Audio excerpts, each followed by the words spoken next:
வணக்கம். சென்ற காணொளியில பிக்காசோ ஓவியருடைய ஓவிய கண்காட்சியை பார்த்து ரசித்தீங்கள். இந்த காணொளியில மிகுதியான ஓவியங்களை கண்டுகளிக்க போறீங்க. அதற்கு முதல் பிக்காசோ பற்றி 1-2 விடயங்களை பேசுவோமா? 25 அக்டோபர் மாதம் 1881 மலகா என்ற நகரில ஸ்பெயின் நாட்டில பிறந்தவர் தான் பிக்காசோ. பிறகு எப்படி பிக்காசோ பிரான்ஸ் நாட்டுல போற்றப்பட்டார், அவர் எப்படி பிரான்ஸ் நாட்டுல அவர் தன்னுடைய இறுதி காலங்களை கழித்தார் என்று ஒரு சிறு விடயங்களை கண்டு வருவோம் வாங்கும்.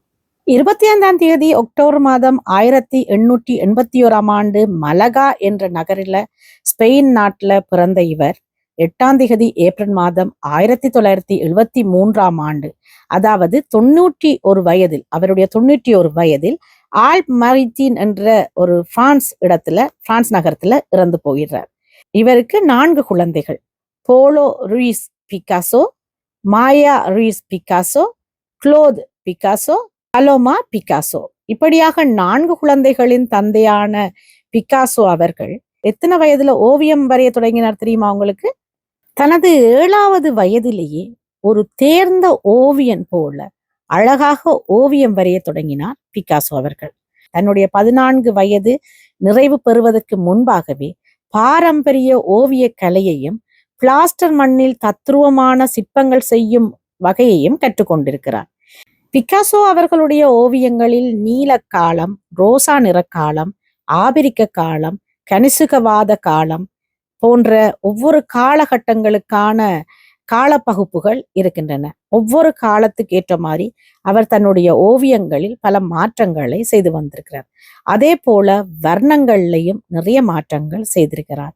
இப்படியான மிக சிறப்பு பெற்ற பிக்காசோ அவர்கள் பிரான்ஸ் நாட்டில் தான் இறந்து போயிருக்கிறார். அவருடைய பூத உடல் பிரான்ஸ் மண்ணில் தான் புதைக்கப்பட்டது. இப்படியான ஓவியத்தில் புதுமைகளையும் வர்ணங்களில் புதுமைகளையும் கொண்டு தன்னுடைய ஓவியங்களை படைத்த பிக்காசோ 20ஆம் நூற்றாண்டில ஒரு அசைக்க முடியாத மிகப்பெரிய ஓவியர்கள் பட்டியலில் தன்னுடைய பெயரையும் இடம்பெற செய்திருக்கிறார். பிரான்ஸ் மண்ணிலே அவருடைய பூத உடல் புதைக்கப்பட்டு இருக்கும் இந்த பிக்காசோ ஓவியருடைய ஓவிய கண்காட்சியை தொடர்ந்து பாருங்கள். இந்த காணொளி உங்களுக்கு பிடிக்கும் என்று நினைக்கிறேன். இன்னொரு காணொளியில் உங்களை சந்திக்கும் வரை வணக்கம்.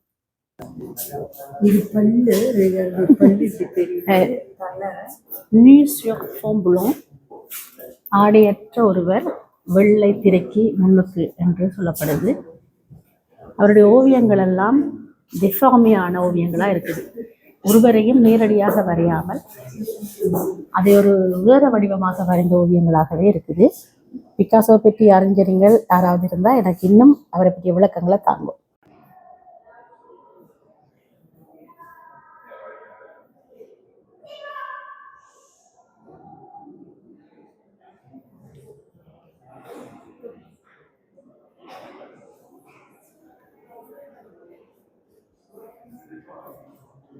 La figure normale.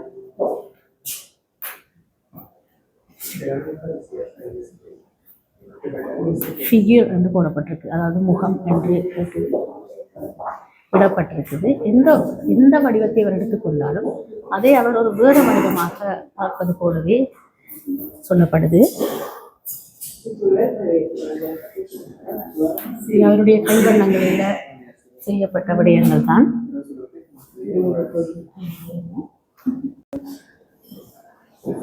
கடற்கரையில் முகங்கள் என்று அழைக்கப்படுகிறது. Figure au bord de la mer. இங்கே 2 ஆணும் பெண்ணுமாக ஒரு முத்தமிடும் காட்சி போல அமைக்கப்பட்டிருக்கிறது. அவர் ஒரு மனித உருவத்தை மனித உருவம் அல்லாத ஒரு வடிவத்திலேயே வரைஞ்சிருக்கிறார்.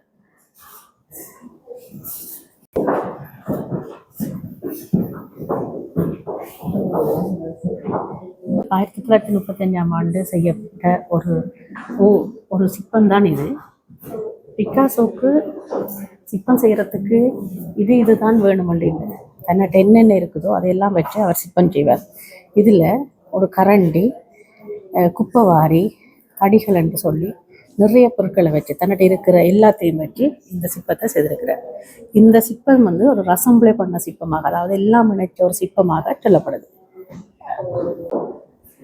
1931 பரிசில் ஆயில் பெயிண்டால் வரையப்பட்ட ஓவியம் பிக்காசோவால். இருக்கையில் இருக்கும் பெண் 1929ஆம் ஆண்டு ஆயில் பெயிண்டிங்கால் வரையப்பட்டிருக்குது. தூங்கும் பெண்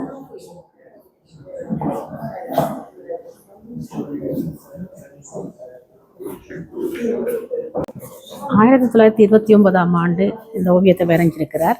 கிராண்ட் பெய்னியூஸ் என்று சொல்லப்படுது. மிகப்பெரிய குளியல்காரி என்று கூட இதுக்கு பொருள் சொல்லலாம். மிகப்பெரிய ஒரு ஓவியம் இது.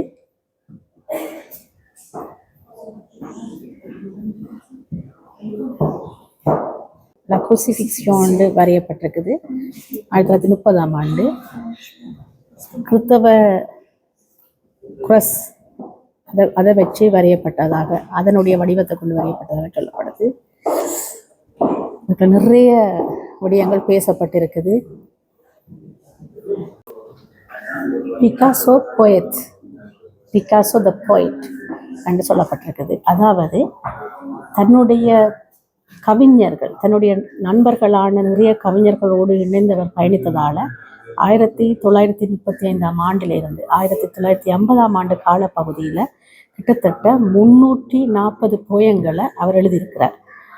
அதோடு மட்டுமல்லாமல் அவருடைய வாழ்க்கையில் இந்த கவிதைகள் என்பது மிக முக்கியமான ஒரு விடயமாகவும் பார்க்கப்படுது. பிறர் செய்கிற எல்லா விடயத்தையும் தானும் செய்து பார்க்கணும் என்ற ஆவல் கொண்ட பிக்காசோ அவர்கள் ஓவியராகவும் சிற்பியாகவும் கவிஞராகவும் இன்னும் வேறு வேறு துறைகளில் பயணித்துக் கொண்டு இருந்திருக்கிறார். 1935ஆம் ஆண்டு 18ஆம் தேதி ஏப்ரல் மாதம் பிக்காசோ ஒரு நீண்ட கவிதை ஒன்றை ஸ்பானிஷில் எழுத தொடங்குகிறார். அப்படியாக தன்னுடைய கவிதை என்னும் இன்னொரு கலையையும் தொடங்கி வைக்கிறார் பிக்காசோ. பிக்காசோவுடைய கையால் எழுதப்பட்ட பல காகிதங்கள் இங்கு காட்சிப்படுத்த வைக்கிருக்கு. அவருடைய கையாலேயே எழுதப்பட்டிருக்குது. Éventail ouvert à tous les vents, bourrasques, des plumes de l'arc-en-ciel, des bœufs, labourant le métal, des flammes, du champ de cristal, de la tête blessée du bouquet de fleurs. எங்களுக்கு மிக நெருங்கிய காலப்பகுதி வரைக்கும் அவர் வாழ்ந்திருக்கிறார். 1973ஆம் ஆண்டு என்பது மிக அருகில் இருக்கிற ஒரு காலப்பகுதி. இந்த ஆண்டு வரைக்கும் அவர் வாழ்ந்திருக்கிறார் என்பதே மிக ஒரு ஆச்சரியமான விடயமா இருக்குது. பிக்காசோ என்றவுடன் மிக நீண்ட காலமாக பல நூற்றாண்டுகளுக்கு முதல் வாழ்ந்தவர் போல தோன்றினாலும் அவர் 20ஆம் நூற்றாண்டுக்குரிய ஒரு ஓவியராக பல்துறை சார்ந்தவராக காணப்படுகிறார். 1973ஆம் ஆண்டு தான் அவர் இந்த மண்ணை விட்டு விண்ணுக்கு சென்றிருக்கிறார். நீ ஓ புக்கே திரிஸ் ஏ ஓ மிர்வார் என்று இந்த ஓவியத்துக்கு பெயரிடப்பட்டிருக்குது. ஒரு பெண் ஒருத்தி ஆடையற்ற நிலையில் ஈரிஸ் என்ற ஒரு பூங்கொத்துக்கும் கண்ணாடிக்கும் அருகில் நிற்பதாக சொல்லப்பட்டிருக்கிறது. பெண் என்பதால் பிங்க் நிறத்தில் இந்த ஓவியத்தை வரைஞ்சிருக்கிறார். இதில் கண்ணாடி இருக்குது, இதில் ஈரிஸ் என்ற அந்த புக்கே இருக்குது, பூங்கொத்து. அந்த பெண் ஒருத்தி இதில் இருக்கிறார். அவள் எந்த வடிவத்தில் இருக்கிறான்றதை நீங்கள் தான் கண்டுபிடிக்கணும். மெட்டர்னிட்டி என்று பெயரிடப்பட்டு இந்த ஓவியம் வரையப்பட்டிருக்குது. தாயும் குழந்தையும் மெட்டர்னிட்டியில் இருக்கிற மாதிரி, மகப்பேறு மருத்துவமனை அல்ல மகப்பேறு காலம் என்று கூட சொல்லலாம்.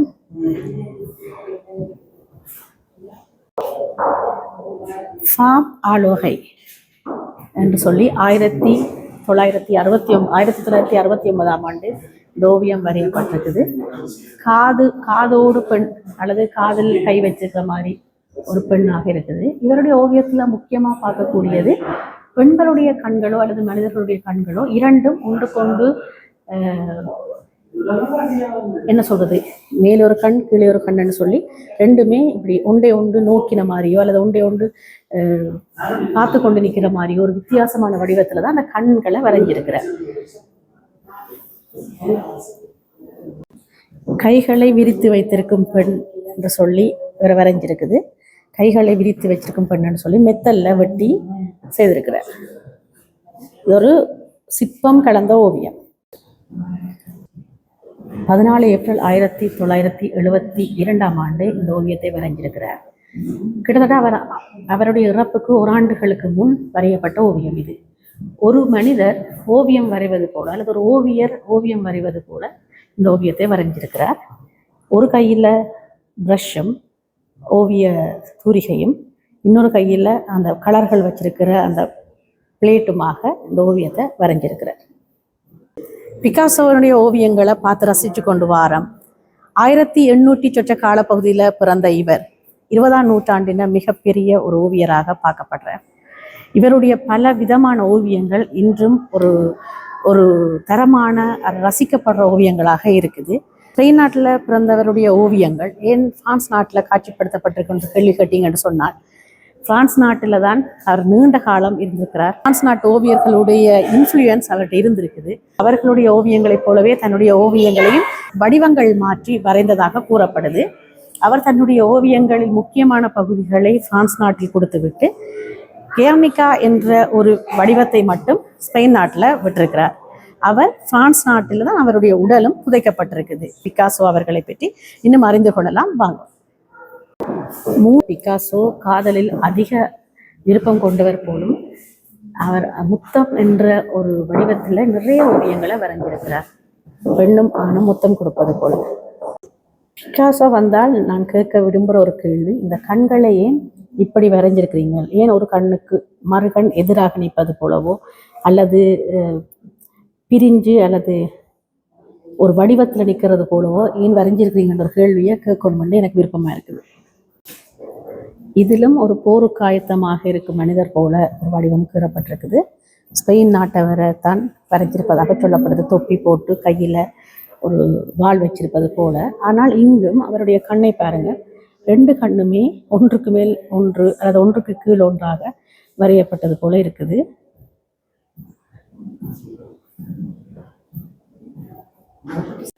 ஒரு இளம் பெண் இருக்கிறாள் என்ற வடிவத்தில் இந்த ஓவியம் வரையப்பட்டிருக்குது. 1970ஆம் ஆண்டு காலப்பகுதியில் வரையப்பட்டிருக்குது. அவர் மேலேயும் நான் இந்த வரைஞ்ச மேலேயும் தான் ஓவியம் வரைந்த திகதியை போட்டிருக்கார். 21ஆம் தேதி 11ஆம் மாதம் 70ஆம் ஆண்டுன்னு சொல்லி. கடைசி காலத்தில் அவர் களைத்து போயிருந்த காலம் 91 வயதில் இருந்தவர் என்று சொன்னால், இந்த ஓவியம் வரையும் பொழுது அவருக்கு 88 வயசு இருக்கும். 87, 88 வயசு. மிகவும் களைத்து போன காலப்பகுதியில் ஒரு சிந்தனை இல்லாமல், இதை வரையணும் என்ற எண்ணப்பாடு இல்லாமல், முன்கூட்டியே சிந்திக்காமல் பெயிண்டை கையில் எடுத்து தன்னுடைய எண்ணப்பாட்டுக்கு வரைஞ்ச ஓவியங்கள் ஒன்று தான் இந்த ஓவியம். ஜோன் ஃபி அசீஸ் என்று தலைப்பிடப்பட்டிருக்கிறது. இளம்பெண் அமர்ந்திருக்கிறாள். நீ குஷே ஏ ஒம் ஜுவோங் ல கிட்டார். ஒரு பெண் ஆடையற்று படுத்திருக்கும் பொழுது ஒருவர் கிட்டார் வாசிக்கிறார். ஜோக்லின் ஹோக் ஓமாங் ஹாசி என்று பெயரிடப்பட்டிருக்கிறது. 1954ஆம் ஆண்டு வரைந்த ஓவியம். தன்னுடைய மனைவியார் கைகளை கோத்துக்கொண்டு அல்லது கைகளை இணைத்து கொண்டு அமர்ந்திருப்பதாக இந்த ஓவியம் சொல்லப்படுது. அது பிகாசோ அவர்களின் மனைவியார் ஜோக்லின். ஆப்பிரிக்க ஓவியங்களை மிகவும் போற்றி பேசும் பிகாசோ அவர்களுடைய சாயல்லையும் நிறைய ஓவியங்களையும் சிலைகளையும் செய்திருக்கிறார். ஆப்பிரிக்க கலைஞர்களை அவர் பெருமிதமாக பேசியிருக்கும் பல விடயங்களை பார்க்கக்கூடியதாக இருக்குது. அந்த வகையில் 2 இசைக்கலைஞர்கள் நின்று கொண்டு புல்லாங்குழல் வாசிப்பது போலவும் இருந்து கொண்டு தியோல் என்ற ஒரு கருவியை வாசிப்பது போலவும் சிலை வடிவத்தில் எதை செய்திருக்கிறார். சிலை வடிவத்தில் வெட்டி அதுக்கு மேலே ஓவியம் வரைஞ்சிருக்கிறார். அந்த சிலையும் ஓவியமும் சிற்பமும் ஓவியமும் கலந்த ஒரு விடயமாக இருக்குது. 1958ஆம் ஆண்டு வரையப்பட்ட ஓவியம் கான் என்ற இடத்துல கான் என்ற இடத்தை பற்றிய ஓவியமாக இருக்குது. லபே து கான் என்று அழைக்கப்படுது. நீல வர்ணம் கொண்டு வரையப்பட்ட ஓவியமாக இருக்குது. ஊர்மனை, கடல், மரங்கள் என்று சொல்லி எல்லா விடயத்தையும் இந்த ஒரு ஓவியத்துக்குள்ளேயே கொண்டு வந்திருக்கிறார் பிகாசோ. நச்சமோ ஓசோங் என்று வரையப்பட்டிருக்குது. இதை வரைஞ்சது ஹென்றி மாத்திஸ் என்ற ஓவியர். இவர் வாழ்ந்த காலப்பகுதி 1869 1954ஆம் ஆண்டு காலப்பகுதியில். மாத்திஸுக்கான ஒரு நினைவாக, அவருடைய இறப்புக்கான நினைவாக அவருடைய கலெக்ஷனையும் சேர்த்து வச்சுக்கிறார் பிகாசோ விலா து கலிஃபோர்னி என்ற இடத்துல இருந்திருக்கிறார். அதாவது கான் என்ற ஊருக்கு மேலே இருக்கிற ஒரு ஊரில் இருந்திருக்கிறார். அப்பொழுதுதான் மத்திஸை பற்றி அவர் அறிஞ்சிருக்கிறார். அவருடைய காலப்பகுதியில் இந்த இறப்பு நேர்ந்ததால் மத்திஸுக்கான ஒரு ஓமாஷாக ஒரு நினைவாக அதை செய்திருக்கிறார். இதை கலெக்ஷன் பண்ணியிருக்கிறார். அவரை போலவே பல ஓவியங்களையும் இங்கே வரைஞ்சி வச்சிருக்கிறார். 1946 அதாவது 2ஆம் உலகப் போருக்கு பின்னாடி பிரான்ஸில் வொலோரி என்ற ஒரு ஊரில் போய் தங்கியிருக்கிறார். அந்த ஊர் மண்பாண்டம் செய்கிறதுக்கான சிறப்பு பெற்ற ஒரு ஊராக இருக்குது. அந்த மண்பாண்டம் செய்பவர்களோடு சேர்ந்து தானும் மண்பாண்ட வேலைகளை செய்திருக்கிறார். செராமிக் என்ற ஒரு வகையான மண்ணை எடுத்து அதிலும் பல சிற்பங்களை செய்கிறதுக்கு அவர் முனைந்திருக்கிறார். இந்த காலப்பகுதியில் தான் அவர் சந்தித்த நிறைய பேர் வாயிலாக கம்யூனிஸ்டாகவும் அவர் தன்னை மாற்றிக்கொண்டார். அது ஒரு புறம் இருந்தாலும் இந்த மண்பாண்ட கலையை பிரான்ஸ் நாட்டில் வொலோரி என்ற அந்த இடத்துல போய்தான் கற்றுக்கொண்டிருக்கிறார். இந்த மண்பாண்ட கலைஞர்களுக்கு ஒரு மதிப்பை கொடுத்து தானும் அந்த மண்பாண்டம் செய்வதை கூடவே செய்திருக்கிறார். கெரிதோன் என்று இதுக்கு பெயரிடப்பட்டிருக்கிறது. கெரிதோன் என்று சொன்னால் ஒற்றைக்கால் கொண்ட வட்ட மேசை. அந்த வட்ட மேசையில் ஒரு பூசாவில் தண்ணியும் பழங்களும் வைக்கப்பட்டது போல வரைஞ்சிருக்கிறார். இன்னும் பல விடயங்களை அவர் அதில் இணைச்சிருக்கிறார். 1953ஆம் ஆண்டு வரையப்பட்ட இந்த ஓவியம் பெண் வாசிப்பாளர் என்ற வகையில் வரையப்பட்டிருக்குது. பெண் ஒருத்தி வாசித்து கொண்டிருக்கிறாள். லீசூஸ் என்று சொன்னால் பெண் வாசிப்பாளர். இந்த அருங்காட்சியகத்தின் இறுதி தளத்துக்கு வந்திருக்கிறோம். அதாவது 3வது தளம். இதில் இன்டீரியர் நைட் என்று பெயரிடப்பட்டிருக்கிறது. அவருடைய ஒவ்வொரு பாகங்களையும் ஒவ்வொரு தலைப்பில் குறிப்பிட்டிருக்கிறோம். 2ஆம் உலகப் போர் நீடித்து கொண்டிருந்து முடிகிற காலப்பகுதியில் மரி கலரி என்றவர் கிறிஸ்டியான் ஜேவோஸ் என்றவர் தன்னுடைய நண்பரான மரி கலரிக்கு தாங்கள் வாழ விரும்புவது போல வாழ முடியவில்லை என்று சொல்லி குறிப்பிட்டிருக்கிறார். நாங்கள் வாழ விரும்புவது போல வாழ முடியவில்லை என்று சொல்லி ஜேவோஸ் தன்னுடைய நண்பரான மரி கலரிக்கு 1945ஆம் ஆண்டு கடிதம் எழுதியிருக்கிறார். அதே காலப்பகுதியில் Picasso La violence sourde des natures mortes என்று சொல்லி ஒரு ஓவியம் வரைஞ்சிருக்கிறார். ஆனால் பிகாசோ என்ன சொல்ல வர்றாருன்னு சொன்னால், ஒரு பானை கூட தான் கொதிக்கும் தண்ணீர்ந்த சத்தத்தை சுதந்திரமாக விடுவது போல நானும் என்னுடைய வாழ்க்கையை சுதந்திரமாகத்தான் வாழ்ந்து கொண்டிருந்தேன். போர்க்காலத்தில் கூட நான் என்னுடைய ஓவியங்களை வரைந்து கொண்டே தான் இருந்தேன் என்று சொல்லி தன்னுடைய சுதந்திரத்தை குறிப்பிட்டிருக்கிறார். Gran oxen et l'homme sur une table.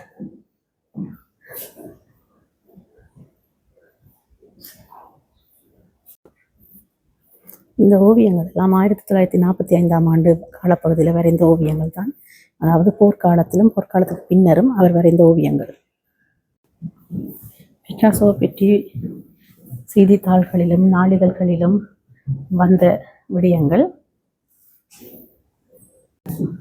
1952ஆம் ஆண்டு வரையப்பட்ட ஓவியம் காந்தஷே வகுப்புத்தில் இபுஷி என்று சொல்லி ஆட்டின் தலையும் கோத்தலும் மெழுகு திரியும் என்று இதுக்கு பெயரிடப்பட்டிருக்கிறது. ஆடையற்ற தூக்கம் என்று இதுக்கு பெயரிடப்பட்டிருக்கிறது.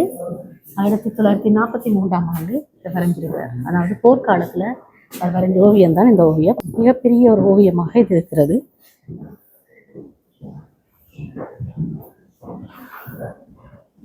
ஆடையற்ற தூக்கம். 2ஆம் உலக போர்க்கால பகுதியில் தான் கேர்னிகா என்ற வடிவமான ஓவியத்தை பிகாசோ வரைந்திருந்தார். மக்களுடைய துயரம், போரால் ஏற்பட்ட துன்பங்கள், இழப்புகள் போன்ற விடயத்தை எடுத்து கூறும் விதமாகத்தான் இந்த கேர்னிகா என்ற ஓவியம் வரையப்பட்டிருந்தது. இதுதான் அவருடைய ஓவியங்களில் மிகச்சிறந்த ஓவியமாக பார்க்கப்படுது.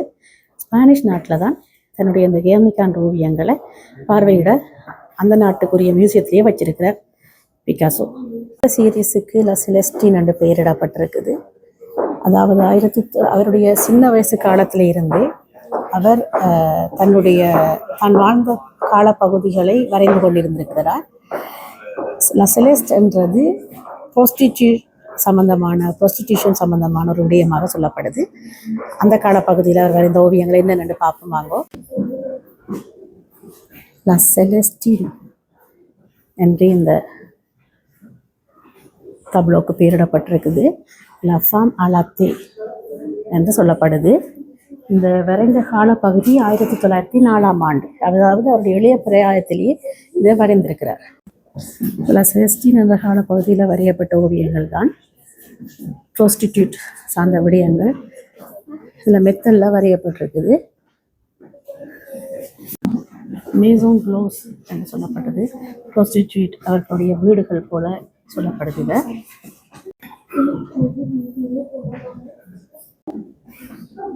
இப்படியாக செலஸ்டின் என்ற சீரீஸ் முழுவதும் இப்படியாகவே வரையப்பட்டிருக்குது. அவருடைய இளம்பிராயத்திலே இதை வரைஞ்சிருக்கிறதுன்றது ஒரு விகைப்பான காரியமாக இருக்குது. இந்த காலப்பகுதியே ப்ரீஹிஸ்டாரிக் என்று அழைக்கப்படுகிறது. 1930ஆம் ஆண்டு காலப்பகுதியில் அவர் வரைந்த ஓவியங்களும் அவர் செய்த சிற்பங்களையும் இது காணப்படுது. ஒரு வித்தியாசமான வடிவம் கொண்ட ஓவியங்களாகவும் சிற்பங்களாகவும் இருக்கின்றது. வட்ட வடிவமான அல்லது உள்ளுக்கு போன சின்ன ஒரு கண்களாக அல்லது வட்ட வடிவமான கண்களாக, பெருத்த மார்புகளாக அவர் சிற்பங்களையும் ஓவியங்களையும் சிரிக்கிறதாகவும் வரைந்ததாகவும் சொல்லப்படுது.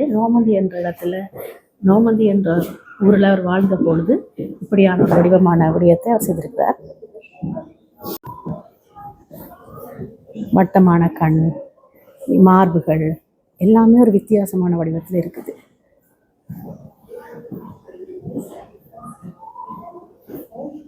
தன்னை ஒரு வித்தியாசமான மனிதராகவே அவர் காட்டிக்கொண்டிருக்கிற அந்த ஓவியங்கள் வழியாக.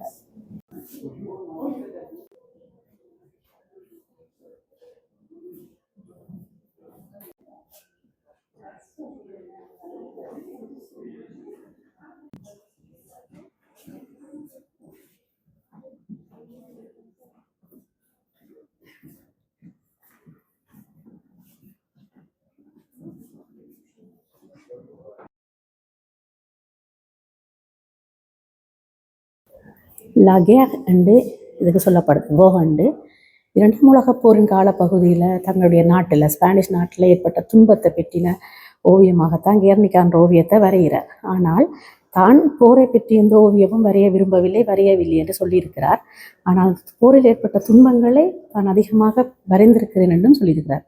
அதாவது போரை பற்றிய வரைகிறதுக்கு நான் விருப்பப்படையில, ஆனால் அந்த போருடைய துன்பங்களை அவர் வரைஞ்சிருக்கிறார். அது கெர்னிகா என்ற ஓவியம் வடிவிலாக வரைஞ்சிருக்கிறார்.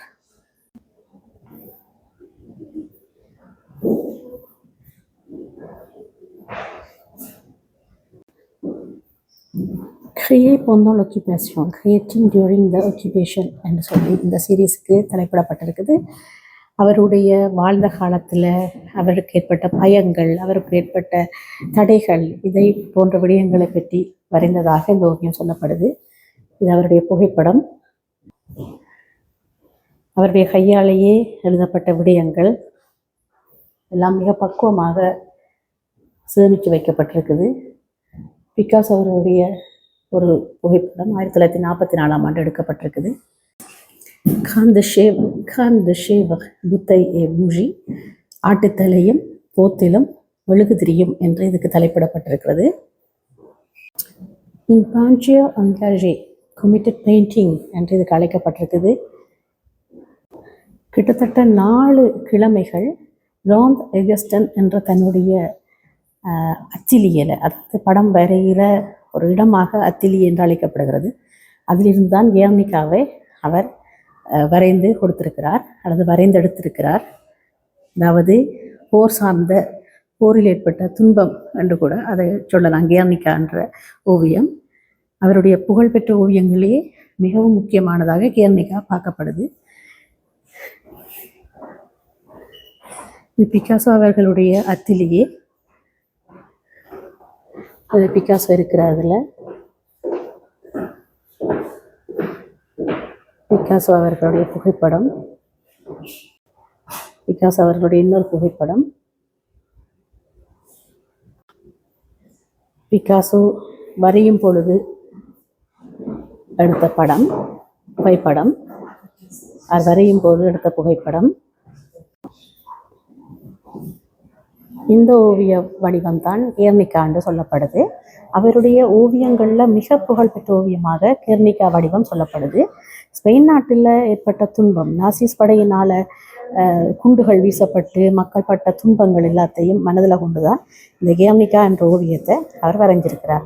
ஆனாலும் போரை பற்றி அவர் தான் பேசவில்லை, படங்கள் வரையவில்லை என்று சொல்லியிருந்த பொழுதும் போருடைய துன்பத்தை தன்னுடைய மனதில் எடுத்துக்கொண்டு வரைஞ்சிருப்பது தான் ஒரு சிறப்பான விடயமாக இருக்கிறது.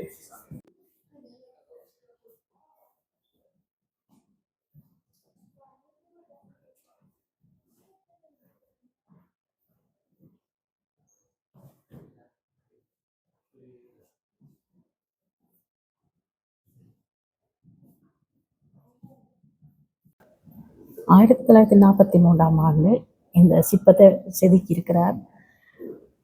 செப்பும்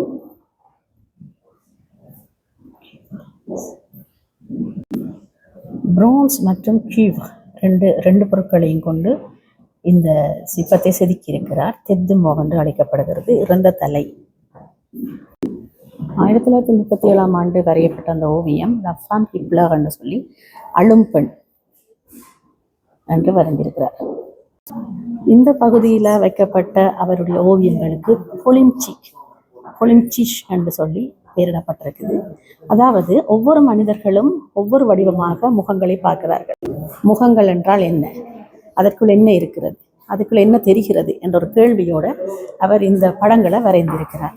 ஒவ்வொருவரும் ஒவ்வொரு வடிவத்தில் தான் ஒவ்வொரு முகங்களையும் பார்க்கிறார்கள் என்பது போல தானும் வேறு ஒரு வடிவத்தில் தான் ஒரு முகத்தை பார்க்கிறேன் என்று சொல்லி அந்த முகங்களில் இருக்கும் கண்கள், மூக்கு, வாய் போன்ற விடயங்களை ஒரு சாதாரண ஓவியன் வரைவது போல அல்லாமல் ஒரு வித்தியாசமான மாறுபட்ட வடிவத்தில் வரைஞ்சிருக்கிறார். பிக்காசோவின் ஓவியங்கள் என்றாலே மாறுபட்ட ஓவியங்கள் போல தோன்றுகிறது. ஆனால் எங்களுடைய கவிஞர்கள், தமிழ் கவிஞர்கள் பிக்காசோவின் ஓவியமானி என்று சொல்லி பெண்களை பார்த்து வர்ணித்து பாடுவதை நான் கேட்டிருக்கிறேன். இந்த ஓவியங்கள் எல்லாம் பார்த்த பிறகு அந்த காதலனோ அல்லது ஒரு பெண்ணை ரசிக்கும் ரசிகனோ ஒரு பெண்ணை இப்படித்தான் பார்க்கிறானோ என்ற ஒரு கேள்வி எனக்குள் தோன்றுகிறது. இதை பற்றி நீங்கள் என்ன நினைக்கிறீங்க? மரி தெரேஸ் என்ற ஒரு பெண்மணியினுடைய போர்ட்ரேட் தான் இது. அதை எந்த வடிவத்தில் அவர் உன்னிப்பாக கவனித்து வரைந்திருக்கிறார் என்று பாருங்கோ.